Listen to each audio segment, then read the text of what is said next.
Hello, this is future me just popping in to say the reason that this starts so abruptly is because I had originally filmed this 23 books for 2023 all in one take, over 50 minutes or so, and I debated splitting it up into one or two.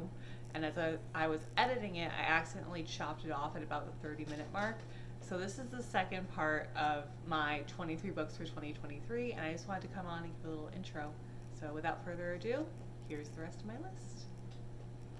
The next one is another new release by Celeste Ng, Our Missing Hearts. And my understanding is that this is sort of like a dystopian novel that has to do with social media.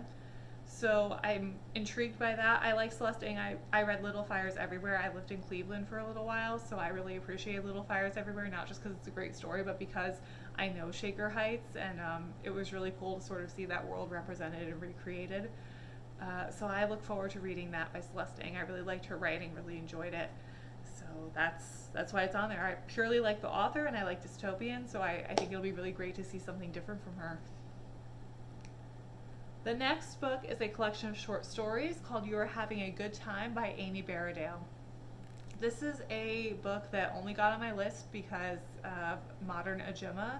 She said it was really great, and I do like to read short story collections, as you might remember if you saw my last video. One of my favorite books that I read in the last month was How to Breathe Underwater by Julie Oringer, which is another collection of short stories.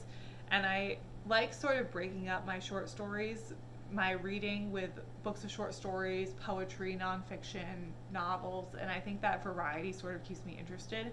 If I were to just read huge things of literary fiction like Middlesex and Cider House Rules, it might feel like a little bit of a slog. Not that I don't like it, but I sometimes want that instant gratification of a quick read. Even though I loved A Tree Grows in Brooklyn, sometimes it's nice to read something a little shorter. Like right now I'm reading A Good Man Is Hard to Find, short stories, and I'm about halfway through that. So I like the variety, and that's supposed to be really, really well written. It's relatively new. I think it was released in the last few years, so I'm intrigued by that. I really like Modern Ajumma's channel. I like the way she speaks. I like the way she presents herself.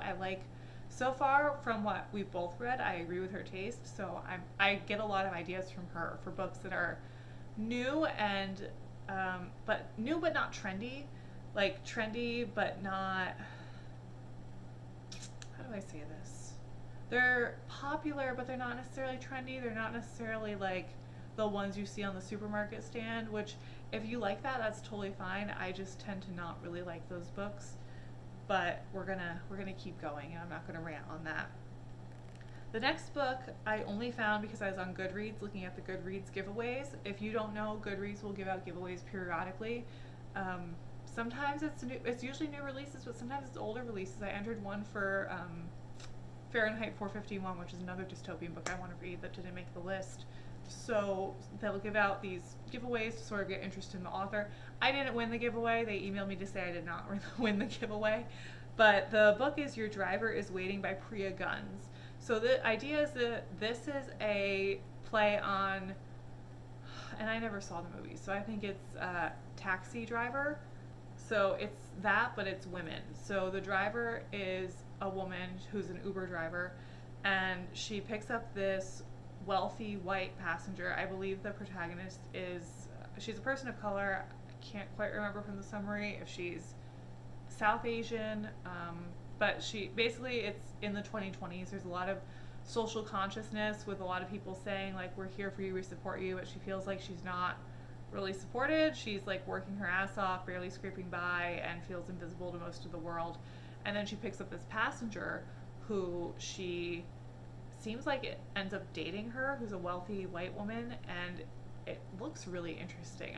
I'm intrigued by that, and it looks like it's more of like a popular literary book. So I think just the premise of that's really cool, like a gender swap taxi driver.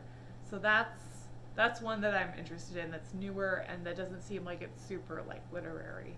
So Your Driver is Waiting is one, and I'm probably gonna have to order that from a bookseller and not get it at the library. I don't know that will be available at my library. Oh, I need a break.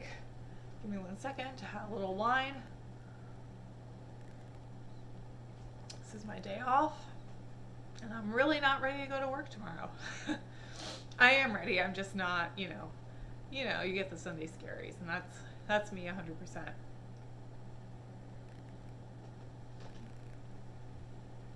Okay, so coming further down the list, I think we have a few more books left. Verity by Colleen Hoover. That's probably surprising you based on what I had just said about everything. But Verity by Colleen Hoover only made the list because my coworkers, one of the ones who roasted me for not reading, had asked if I wanted to read it with her and our other coworkers, actually both managers at my retail job. One of them already finished it, the other one's currently reading it. I requested it to be put on hold at my local library branch, so I haven't picked it up yet. I haven't gotten the call that it's in yet. But I have to go there soon anyway for the books I currently have out, so I'll inquire then, make sure everything's set up.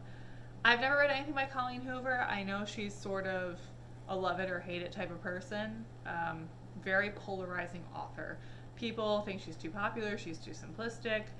Other people really enjoy her and they read her voraciously. Since she is like one of the best-selling authors in the world right now, I'm willing to give her a chance. I also have It Ends With Us on my to be read list just because that's one of her most popular ones. So I'm going to give her a chance with Verity and, see if that sort of opens up some doors for my coworkers' taste and my taste and see what we agree on, because they tend to read a lot of things that don't necessarily intrigue me. I think they're much more escapist readers, and I am and I'm not. Like, I don't need a book to be pure escapism. I can really just appreciate the story, even if it's heavy and it's a lot and it's dark. So, just different tastes. Not one isn't better, one isn't worse. But that's why Verity's on the list for 2023. That's going to be probably read very soon. The next book is a celebrity memoir, believe it or not, and it's not one of the new ones. I've read a few celebrity memoirs, and the only one I really loved was Trevor Noah's Born a Crime, because the context of his life is incredible, and I think even if he was not a celebrity, he absolutely should have had a memoir that was published and extremely successful. And that's one, if you're going to read that, you should get the audiobook because he narrates it and he's very funny. So I don't think his stand-up comedy is that incredible. Like, he's charismatic and everything, and I've liked him on The Daily Show when I watch The Daily Show more regularly. I haven't watched it regularly in a long time, but I don't think he's like one of the comedians that like makes it hard for me to breathe. I'm laughing so hard, but I really appreciate his storytelling, and his childhood is so dark and heartbreaking and also really funny at the same time. So anyway, my bar for celebrity memoir is very high. I've read Mindy Kaling, love Mindy Kaling, didn't love either of her books. Tina Fey, didn't love the book. That might be it. Tina Fey, Mindy Kaling, and Trevor Noah. There's a theme here. This is not any of those. This is not a current one. This is Never Broken, Songs Are Only Half the Story by Jewel. You may not know who Jewel is if you didn't graduate high school in 2013 like I did, or if you were born post 9/11 or post housing market crash. But Jewel is a singer from the 90s and 2000s. If you've ever heard the song that goes like Dreams Last for So Long, that's her. She is a pop star who I absolutely loved as a child. I didn't realize how many songs on the radio were by Jewel until I grew up and got Spotify and started listening to Jewel radio. And I still listen to Jewel. I really like her. I feel like she's very down to earth. She is a welcome contrast, just like I said about A Tree Grows in Brooklyn. You're going back a little bit in time, a little bit compared to A Tree Grows in Brooklyn, to a time that was much more simple, and she has very different values. One of her songs is Who Will Save Your Soul, and talks about God a lot. She talks about love and not being for materialism. Intuition is one of her popular songs that you may have heard and not realized it was by her or what it was called, but she starts out, I'm just a simple girl in a high-tech digital world, and just very down to earth. And I had not realized she actually grew up in Alaska on a homestead with no running water. And she started performing from a very young age with her parents. And apparently she was homeless living in her car at 18 in California. And then by 21, she was signed as a multi-million-dollar, multi-platinum artist. And one of her songs was requested in a top 20 countdown in LA. And she was an unsigned artist. And this was really pre-internet. So it's remarkable to think about how she could have risen to fame without the internet and have the success she did. And it just seems like she has a fascinating life story, and I probably would have been intrigued by her had I not known that she grew up on a homestead with parents who seem to be not the greatest parents. Um, but that seems like a really interesting book, and if that has an audiobook, I will probably listen to it on audiobook.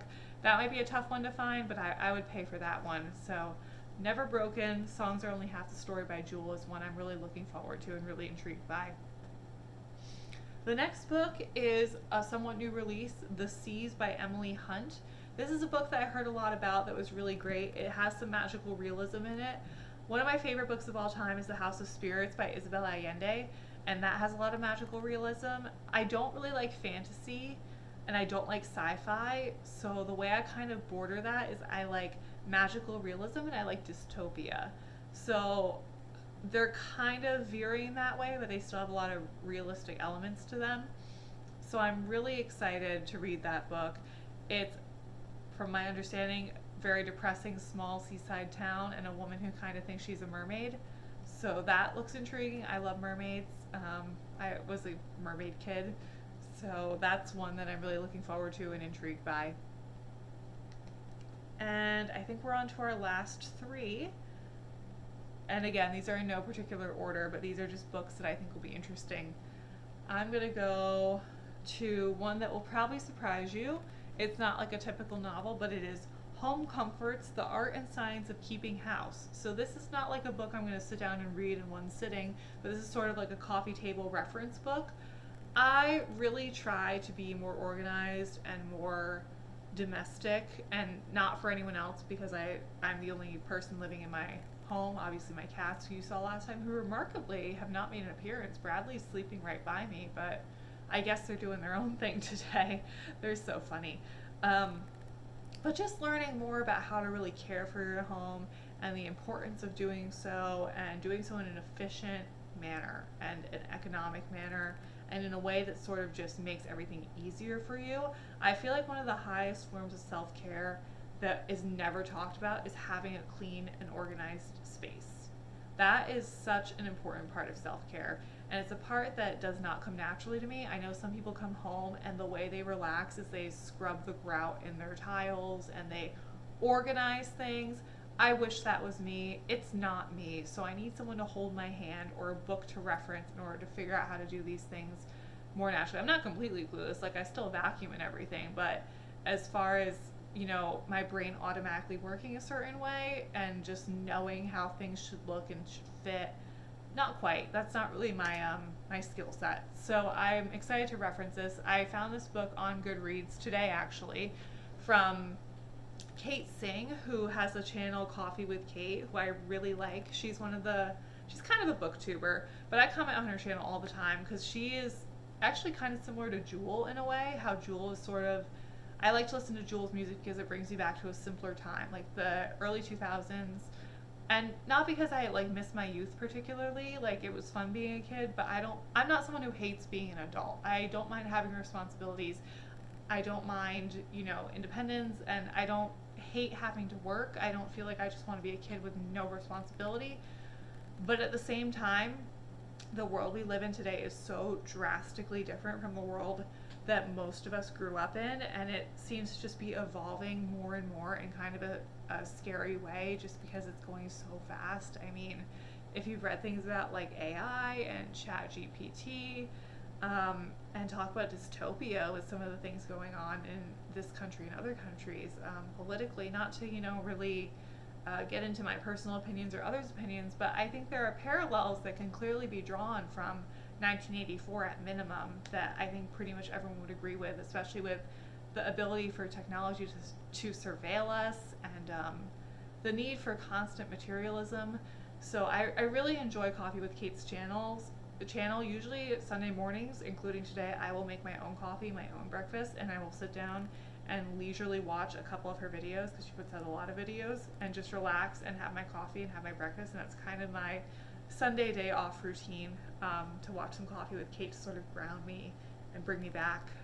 And that's where I got the recommendation for this book. So I will probably buy this book somewhere, I don't know where, but that's on my list for 2023. And I don't know that I'll do like it'll end up in my like books that I've read list because I think it'll be more of a reference book, but I could definitely talk about it again and if it's useful, if it's outdated.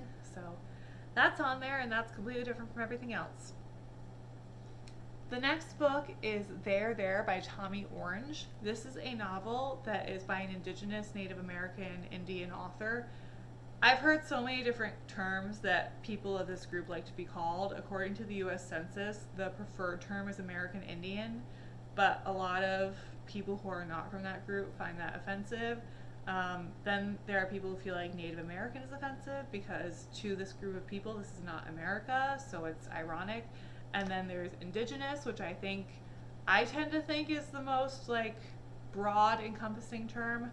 But regardless, this is a book by an author of that ethnicity. If you are of this ethnicity or this group or of a tribe, please let me know what the preferred term is because I've heard so many conflicting things. And I understand people are different, but if you like could say pretty definitively like no, this is what most of us prefer to be called, I would love to know so I can correct myself and just, be respectful going forward. But this is a book that's a novel about a bunch of different people. My understanding is a bunch of them are all meeting up to go to a powwow, and it goes to all their perspectives, and there are different reasons they're going to this powwow. So that seems really interesting. I've heard it's really emotional. It's almost like you're reading different short stories and vignettes of different people and all their reasons for going to the powwow, what they expect there, and their life stories, their different ages. I heard really good things about this. I think I heard about it from Lena Norms, who is another booktuber. She's in Britain, and she spoke really highly of this book. So I'm intrigued by it. One of the books I read in college that I loved was by Sherman Alexie, The Lone Ranger and Tonto Fistfight in Heaven. That has some incredible writing in it, also from a Spokane author, the Spokane tribe in Washington, and that was really great. So I'm excited to read more work from Indigenous authors, for lack of a perfect term, Indigenous authors. Then the last book is another one by Lena Norms that really intrigued me. It's called Important Artifacts and Personal Property from the collection of Lenore Doolin and Harold Morris, including books, street fashion, and jewelry, by Leanne Shapton. My understanding of this book is that it is entirely written as an auction catalog. So there's no regular paragraphs or anything like that. There isn't the normal story format, but the whole thing is an auction catalog of this couple's items that are for auction. And through the descriptions of each of them, you get the story of their relationship and how it sort of fell apart and why everything is being auctioned off. I've heard it's not really the most interesting plot, like their love story is not the most interesting, the most intriguing. However, I think the pure creativity behind writing a book as an auction book and telling a story that way is definitely worth a read. So I'm going to try to get my hands on this. I don't know that my library is going to have this one, so we'll see if I can find it. But that's one that I thought was really unique, and even if I don't finish it, I think it's pretty short too. It has 3.9 stars on Goodreads, but I think that would at least be worth a read because it just seems so innovative. So those are my 23 books for 2023. Wow, this is a long video. I might split it up into 2 videos. Let me know what you think. What are your books for 2023? And let me know, and I will see you probably next time in April, wrapping up what I read in March. Bye.